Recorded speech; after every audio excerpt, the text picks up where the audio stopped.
Hi guys, this is batch 2, and today I will be doing a Blood and Bones material progression.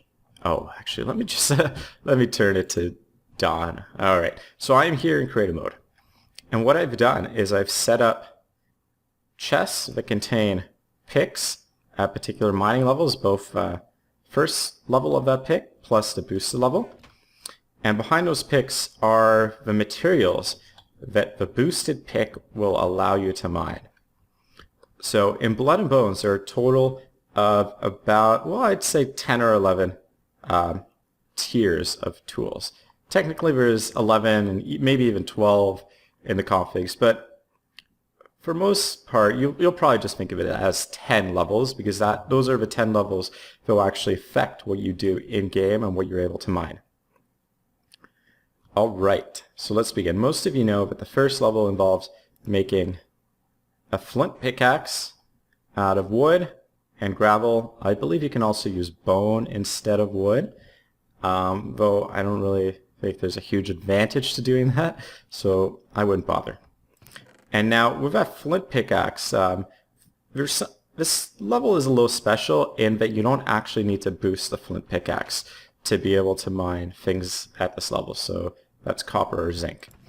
Now the flint pickaxe can be boosted, however when it is boosted it just stays at the copper level, so there's no benefit to actually boosting this pickaxe at all. Okay, and yeah, so once you have a flint pickaxe you can mine copper and zinc. You can melt these two ores together in the smelter to produce brass, which is used in making machines and whatnot. Alright, but what you'll want to do generally is you want to mine the copper, and with that produce a copper pickaxe. Now once boosted, and all of your pickaxes from this point will require a boost to mine things at the level they'll let you access. So once you boost the copper pickaxe, it goes to the iron level, and that will let you mine iron as well as silver. And silver isn't particularly useful for tools except in the cases of some later game alloys. So really what you're after here is you're after the iron, so you can make an iron pickaxe and go to the next tier. Now at the next tier, boosting an iron pickaxe will get you to the bronze level. And that's a little confusing because you can't actually mine bronze. Bronze is an ore in the game. However, what you can mine is tin, which is used to produce bronze, as well as gold. And both of these metals you'll actually use in alloys to get to the next tier, as well as iron. Now, this next tier is, I think it's my favorite tier. It's also the most confusing out of all the tiers, because even though it's called the bronze tier, making a bronze pickaxe won't really allow you to get past it, because bronze is still actually only mines at the iron level. It's a little confusing. What you need to do is, instead of making a bronze pickaxe, you have a choice between 3 other pickaxes. Now you can make a Damascus steel pickaxe, which is a combination of bronze and iron, so that's tin, copper, and iron in a smelter. Or you can make a Heptazon pickaxe, which is a combination of bronze and gold. Or you can make a steel pickaxe. And a steel pickaxe requires a high oven, which requires a few other materials. Of particular interest are redstone and gold. So those materials are really hard to get, so I wouldn't recommend going after the steel pickaxe to get past this tier. If you happen to have a lot of, did I say gold? I mean redstone and gunpowder. If you happen to have a lot of redstone and gunpowder, this might be a valuable option for you, but it will almost surely be easier to go with Heptazon or Damascus steel. Now, there are benefits to both Heptazon and Damascus steel pickaxes.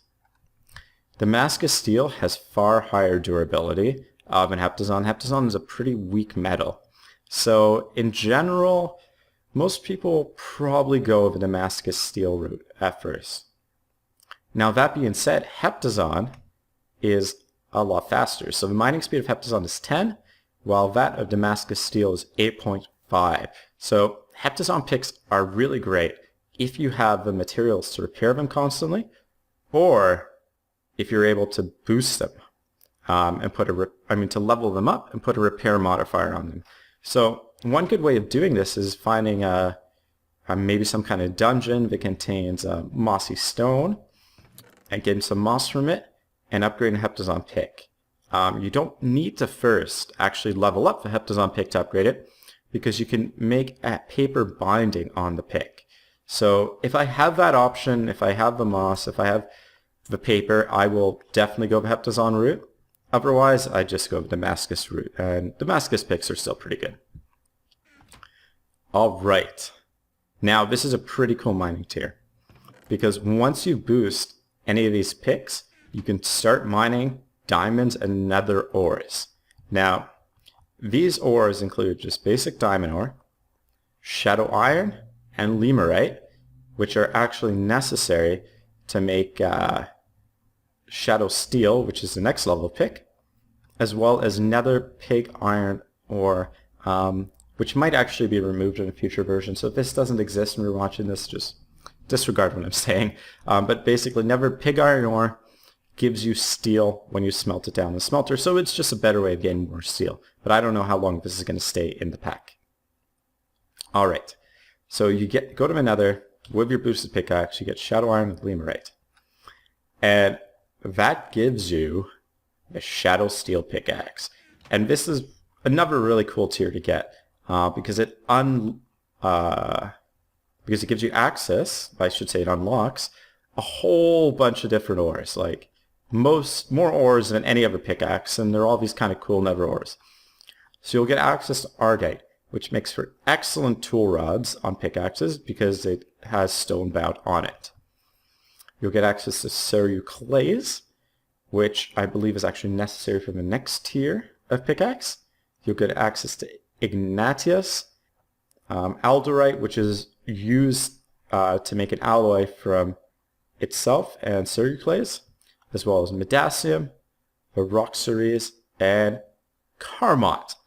Now, when you're thinking about carmot you won't actually find till you go to the dream world. This is a fantasy ore.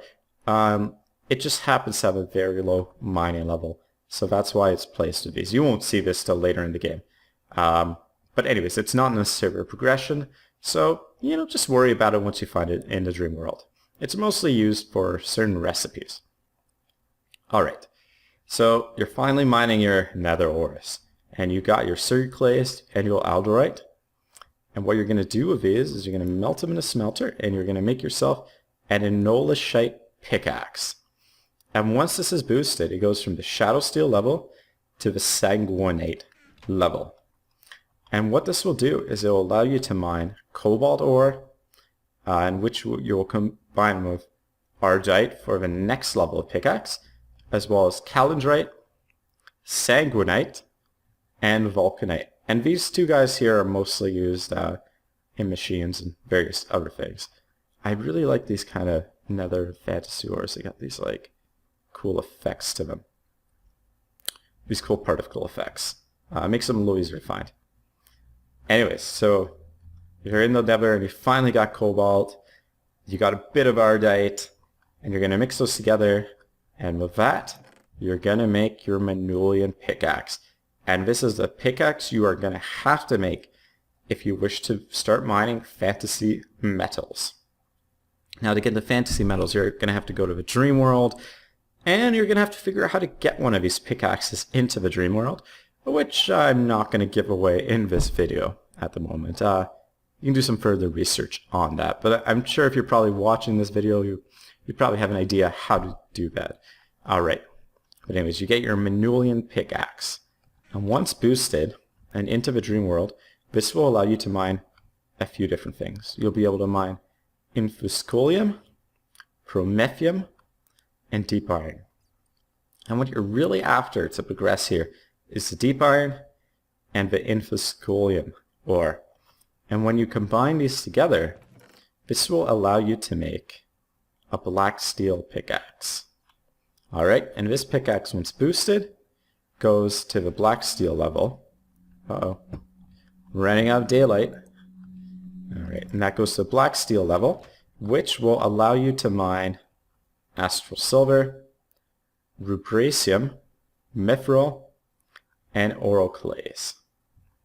And what you're after here is actually the mithril and the rubricium, because these are the guys you're going to need to go to the next tiers. Oral clays and astral silver are useful for machines, as well as making, some other pickaxes, but won't really let you go to a new level, a new tier, but they have pretty good properties. And there are actually a lot of other materials you can use that make for good pickaxes. They aren't good for progression to the next tier. They're just really good for making a super fast pickaxe. The best example of that is probably combining mithril with silver, which gives you quicksilver, which produces an unbelievably fast pickaxe. However, boosting it won't really get you to the next tier. So I'm just showing in these chests the pickaxes you have to make to get to the next tier. But alright, once you got your rubricium and your mithril, you're going to melt them down. And with this, you're going to get your Hydroff pickaxe. And Hydroff's a pretty cool material. Makes somewhat decent armor, but it is necessary for progression, most important. And this boosted will get you to the adamantium level. And with this, you'll be able to mine adamantium, or adamantium, I guess it's adamantine here, alterus, and I heard something, anyways, and orichalcum. Now what you're really after here is alterus and adamantine. And once again, you're going to take these guys, you're going to melt them down, and then this is going to get you to the final mining tier. And that is the tartarite pickaxe, which boosts to the tartarite level. And you're going to need this when you finally make it, after all this work in this pack, to the end. And that is going to allow you to mine the end metals, the end ores, examite, multite, and you've probably guessed you're going to want to combine these into an alloy. And that alloy that you're going to produce from these metals is called Desicalcore. And this is the best tool material in the entire game. Just hands down. If I look at the stats, you'll see mining speed 20, durability 1000. Handle modifier is only 1.5, which isn't huge. But I think it also makes pretty good swords. I can't even remember how to spell this. Desic. Okay. Desicalcore. But yeah, these swords do a good amount of damage attack, 7.5. So there might be something slightly more damage, but this is basically the best metal in the game. And when you boost this, it will go from tartarite to a Desicalcos level. And what that will allow you to do is, well, there's only one thing it really allows you to do, and that is to mine blocks of Desicalcos metal if you happen to place it in the world, which isn't particularly likely. So if you make some of these blocks and place them down, and you boost this pickaxe, then you're going to be able to mine these guys. Yeah, they are kind of cool looking, and you could, make a really extravagant, luscious base out of them. But besides that, that's it. Anyways, I hope I've clarified a lot for you guys about the various mining tiers. And I hope you've enjoyed watching. And yeah, I'll be back for another episode of my single player Let's Play series once we get updated to 1.1.2. There are some significant changes happening to the dream world, and because I am in that stage, I don't really want to make a new episode quite at the moment. So I'm just going to wait a few days to see what happens. I don't want to make an episode and then the next day have everything change and people be like, what are you talking about, Batch? That's not how you do it in Blood and Bones. But yeah.